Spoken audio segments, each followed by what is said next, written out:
Children have that natural inclination. I know for me, I felt connected to words and writing when I was very, very, very young. And the education system ruins it. It makes you so distracted. You lose that confidence. You no longer are able to hear that voice. I call it a voice that's inside of you, that's drawing you towards this particular subject. People, teachers, the system is saying, you need to study math, you need to study this, you need to study that, be good at this, this, and this, pass tests, get into the right school. And you get to the point where you're 18, 19, 20 years old, and you lose touch with who you are, what makes you different, what makes you unique, what you love in life.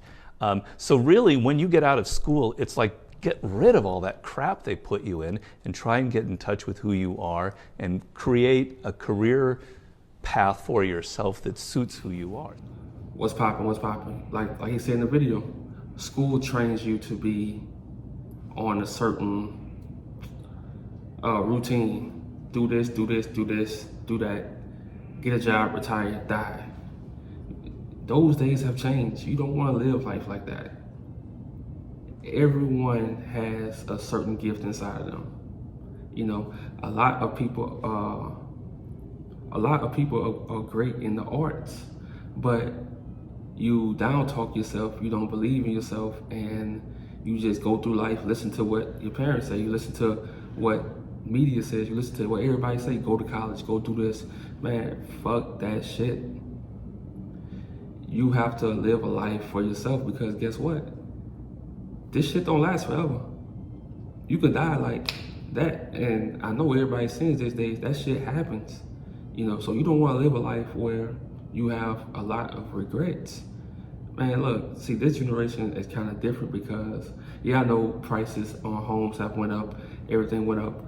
Man, look, sometimes you have to get in that car and go, and like I said in the last video, you have to get lost. You have a gift inside of you. You may be good in music, you may be good in drawing and building stuff, but with you holding that inside and you going to another man's job all the time, you making this man rich.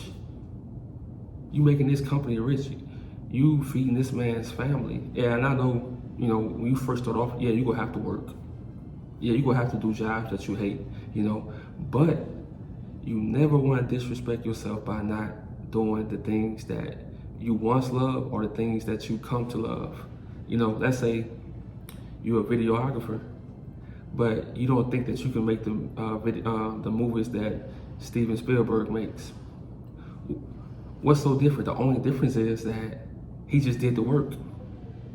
You could drop Uber Lyft and still do the work.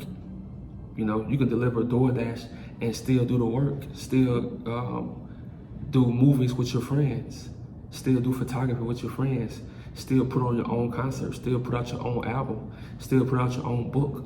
You don't have to wait for somebody to put you on Hollywood. Those days are over. You know, everything school taught you, how to be safe, how to do this and that. You want to forget all that shit.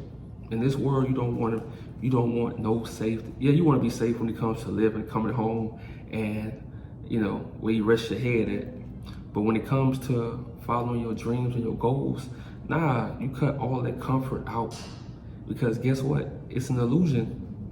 The job they told you, oh, you got the perfect job. Guess what?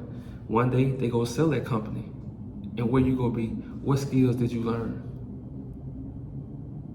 You know, you was good at directing, but you got so rusty with it because you got comfortable at this job because they said they go offer you 401k, retirement, all this crap, but they sold the company. Look, none of these companies are loyal to you. None of these, your boss, I don't care how nice he is to you. I don't care how nice she is to you. They don't care about you.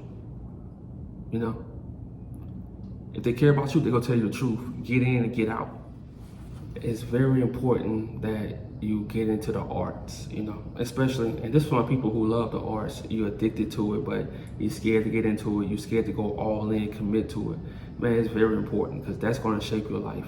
Like I said, you want to leave things behind when you die. You want to leave things behind when you die. In this world, you want to contribute. Everybody contributes. They try to make it see if you're not an NBA player, if you're not an NFL player, if you're not a baseball player. Look, man, those guys' careers end. They have to retire. They have to quit at a certain age. then you know they don't know what they want to do. NBA players, they don't know what they want to do. They don't know themselves, you know, and they do interviews like, you know, talking about how they. Now, when you're in the arts, you never retire. You could be 80 years old still creating, you know, still creating. You never retire. That's the best thing about this shit. And like I told you in a video before, I met a girl who told me all around the country, they cherish the arts, like the arts are important, except in America. So you want to bring that world into your world, you know, you want to make this shit important. Your whole life should revolve around whatever art it is that you love. You're a painter, your whole life should show that. You should be selling your paint. You should be marketing your, like, you should be just painting. Even if you don't want to make money from this shit, you should be painting. That shit is important. And ironically, that's the shit that's going to cure your depression. That's the shit that's going to help you to not be stressed out in life, doing the things that you love. But you go into a warehouse, you go into these jobs, and you trying to compete, but it's a losing battle. The only way you can win is create your own world. Damn. You have to create your own world. And the only way to do that is through the arts, through whatever it is you love. Create your own world where you are in control, where you are the leader, you know? And this video will be short, man, because like I said, it's nothing really to say. Don't get trapped in this rat race world, you know? Yeah, when you first start off, you're gonna have to do the work and do what you love together. But eventually, it's gonna all come together and you're gonna be doing what you love, but you have to, the same way you treat your job, you have to treat your art. Remember that shit. Do not disrespect yourself like that. Let's go.